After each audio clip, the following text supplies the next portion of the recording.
Gandhinagar town hall ખાતે 13 તુજકો અર્પણ કાર્યક્રમ યોજાયો, જેમાં ગૃહ રાજ્યમંત્રીએ જણાવ્યું હતું કે કેન્દ્ર સરકારના ICER પ્રોજેક્ટ અંતર્ગત મળેલા મોબાઈલ પરત ગાંધીનગર પોલીસ 430 મોબાઈલ મૂળ માલિકને પરત કરશે. 47 લાખનો મુદ્દામાલ મૂળ માલિકને પરત કરાશે. જિલ્લામાં થતી મોબાઈલ ચોરીના મહત્તમ ડિટેક્શન માટે ગાંધીનગર પોલીસ સક્રિયપણે બારીકાઈથી તપાસ કરી રહી છે. તેની સાથે સાથે કેન્દ્ર સરકારની website central equipment identity register એટલે કે CEIR પોર્ટલના માધ્યમથી પોલીસ દ્વારા ચોરીના મોબાઈલની શોધખોળ કરવામાં આવે છે, જે અંતર્ગત શોધી કઢાયેલા મોબાઈલ સહિતના મુદ્દામાલને તેના મૂળ માલિકને સુપરત કરવા આજે ગાંધીનગર પોલીસ દ્વારા ટાઉન હોલ ખાતે 100મો 13 તુજકો અર્પણ કાર્યક્રમ ગૃહ રાજ્યમંત્રી શ્રી હર્ષ સંઘવીની ઉપસ્થિતિમાં યોજવામાં આવ્યો, જેમાં 430 મોબાઈલ સહિતનો રૂપિયા 1.20 કરોડનો મુદ્દામાલ મૂળ માલિકોને પરત કરવામાં આવ્યો હતો. ગૃહ રાજ્યમંત્રી શ્રી હર્ષ સંઘવીએ કહ્યું કે કોર્ટ કચેરીના ધક્કા કોઈ નાગરિકોને ન થાય એવા આયોજન સાથે ગાંધીનગર પોલીસે આ કાર્યક્રમ થકી નાગરિકોના ખોવાયેલા 430 મોબાઈલ ફોન મૂળ માલિકોને પરત કર્યા છે.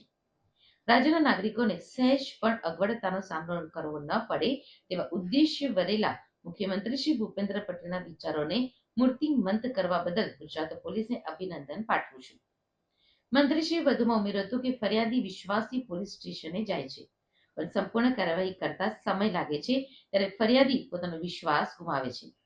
આવા સમયે પોલીસ પોતાનું કાર્ય કરતી જ રહેતી હોય છે. ફરિયાદીની આશા છૂટી જાય છે, પણ પોલીસે ફરિયાદીને આપેલો વિશ્વાસ તૂટવા ન દેતા પોલીસની આશા અકબંધ રહે છે. તેનું જ પરિણામ એટલે 13 તુજકો અર્પણ કાર્યક્રમ.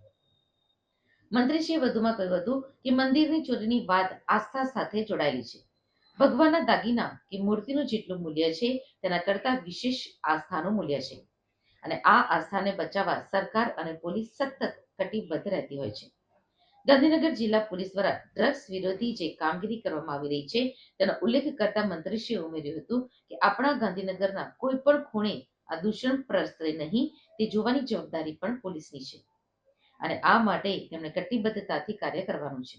માત્ર ચોરી અટકાવવી કે ચોરી કરેલો સામાન પાછો મેળવવો એ જ કાર્ય પોલીસનું નથી, પરંતુ કોઈ પણ ગુનો ફરી બને નહીં અને નાગરિકમાં વિશ્વાસ જાગે એ પણ આપણી જવાબદારી છે.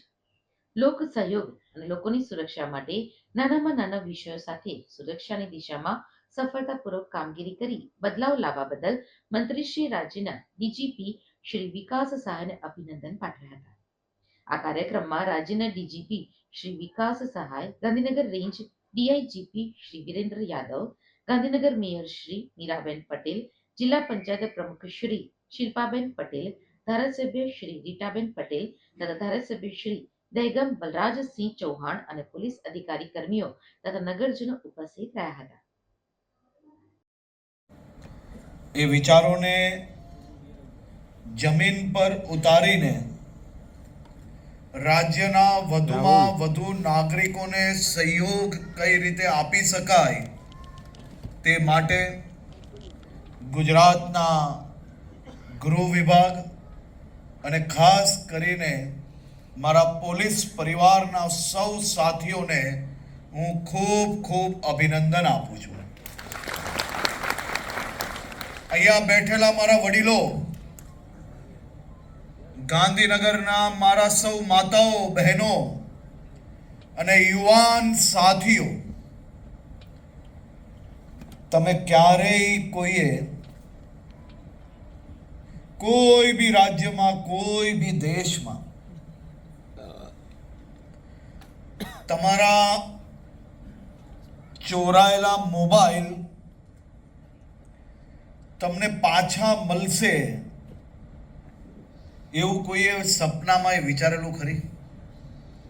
આ જેટલા લોકોને મોબાઈલ મળ્યા હોય એ દિલથી પોતાના દિલ પર હાથ મૂકીને વિચારે કે મોબાઈલ ચોરાયો અને ફરિયાદ કરવા માટે જ્યારે તમે જતા હતા, અને ઘણા લોકો તો એવા હશે કે મોબાઈલથી જ ફરિયાદ દાખલ કરી લીધી હશે અને મોબાઈલ પાછો એમને ઘર બેઠા આજે કાર્યક્રમમાં કોર્ટના ધક્કા ખાધા વગર પોલીસ સ્ટેજ પર બોલાવીને પાછો મોબાઈલ આપે, એનું નામ ભૂપેન્દ્રભાઈ પટેલની સરકાર છે.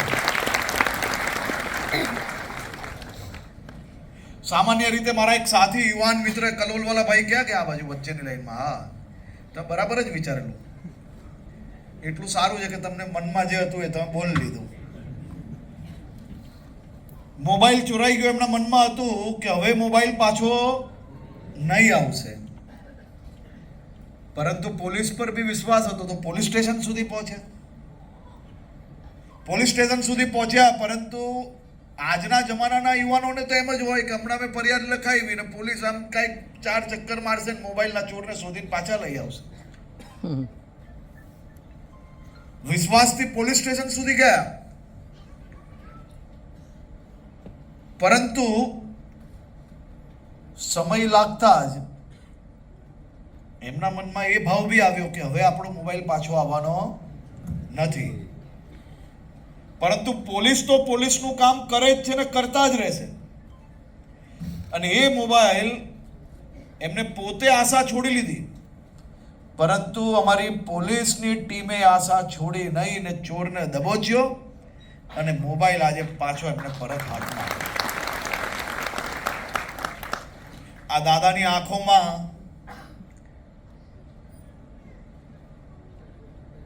જે ખુશી છે એનો તમને અંદાજો નહીં હોઈ શકે. જે મંદિરની ચોરીની વાત છે, આસ્થા જોડે જોડાયેલો વિષય. એ માતાના ઘરેના કેટલાના છે, ગોગા મહારાજની આ ચાંદીની મૂર્તિ કેટલાની છે, એનું કોઈ મૂલ ના હોય ભાઈ. ભૂપેન્દ્રભાઈ પટેલની સરકાર એ તમારી આસ્થા બચાવવા માટે ને તમારી આસ્થાને કાંઈ ઠેસ ના પહોંચે તે માટે હંમેશા કાર્યરત છે, અને એ કાર્ય કરવા માટે અમે લોકો કટિબદ્ધ છે. અને તેરા તુજકો અર્પણ આ કાર્યક્રમ એક રિવોલ્યુશનર કાર્યક્રમ છે. આ કાર્યક્રમ રાજ્યના નાગરિકોને ખરેખર સાચા અર્થે મુખ્યમંત્રી શ્રીએ આપેલી પોલીસ દ્વારા સૌથી મોટી ભેટ છે. આપણે સૌએ વર્ષોથી સાંભળતા આવ્યા છે કે કંઈક ચોરી થાય, કંઈક ખોવાઈ જાય તો પોલીસ સ્ટેશનને કોર્ટના ધક્કાઓ જ ખાવા પડે છે. હું એમ નથી કહેતો કે તમારે પોલીસ સ્ટેશન ના જવું પડ્યું હોય, તમારે એક બી ધક્કો ના ખાવો પડ્યો હોય, પરંતુ અમે એપ્રોચ બદલવાનો પ્રયાસ કર્યો છે કે રાજ્યના કોઈ બી સામાન્ય નાગરિકની કોઈ બી વસ્તુ ખોવાય તો એને ઓછામાં ઓછો એનો સમય બગડે, વધુમાં વધુ ઝડપથી એની ચોરાયેલી વસ્તુ એને પરત મળે,